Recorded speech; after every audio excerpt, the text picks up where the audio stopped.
Okey, salam semua. Kita bertemu lagi dalam reaction drama berseri keluarga. Itu episod ke-29. So, jom kita tonton. Kenapa kau tak bagi tahu awal, Husna?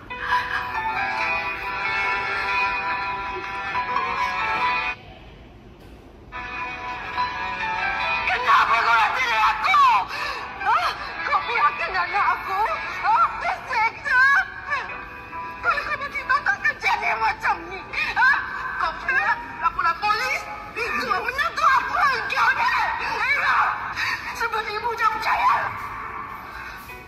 Ibu tak percaya langsung. Mia bagi tahu ke depan muka ibu. Husna cuba cakap ke ibu. Ibu tak percaya. Husna ni menantu je.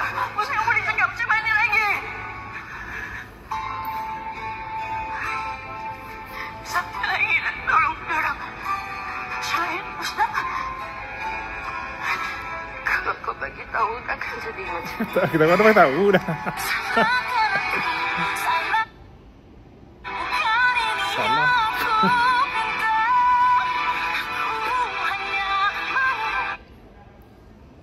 Elok pula lirik tu. Salahkan aku. Apa lirik apa lagu Marsha tu. Salahkan. Salah cempaka lah.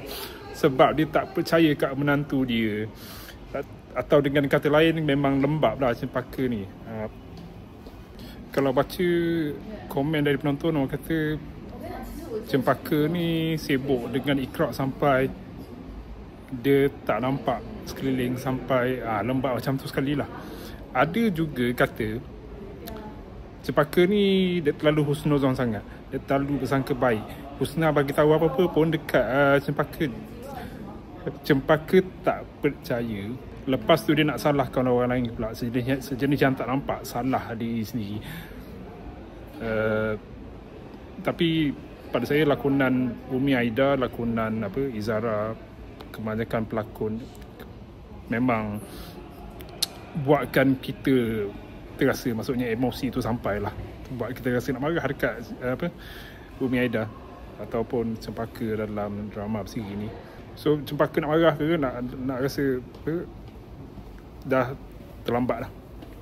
So soalan saya sekarang, apakah reaksi penonton lepas cerita ni sampai ke penghujung? Sebab awal-awal drama berseri ni, masa mula tayang, ramai yang kecam, padahal itulah realiti yang berlaku. Tapi itulah cara drama berseri tulisan Irma Fatimah. Dia mula-mula buat kita rasa nak marah lah tentang paparan dia tu, tapi dia kena tengok dekat konklusi dia, hujung dia, barulah kita nampak apa yang nak disampaikan oleh Irma Fatimah dalam drama berseri keluarga itu. Belum habis lagi, ada satu lagi episod. Tunggu hari Jumaat ni. Sekian.